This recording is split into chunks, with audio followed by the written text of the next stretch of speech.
tell them, and I always would share to each and every one of you kung saan man kayo nanonood, kung nasan mga estado kayo ng buhay sa ngayon, nasa taas na o nasa baba o nasa gitna.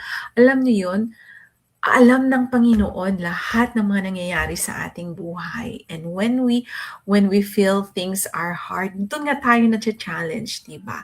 Doon nga pinapatatag ng Panginoon yung ating pananampalataya sa Kanya. And then, of course, sa sarili natin at sa mga taong nakapaligid sa atin. Yes, and it shifts your focus from what's missing to what is already working.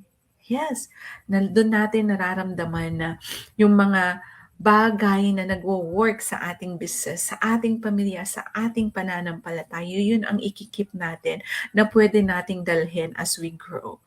Iiwan natin yung mga hindi na umuubra, yung mga, kaya na lang sa ating technology right now, we are just so scared of using AI or what we call artificial intelligence, but wouldn't you agree na pinapadali niya ang buhay natin?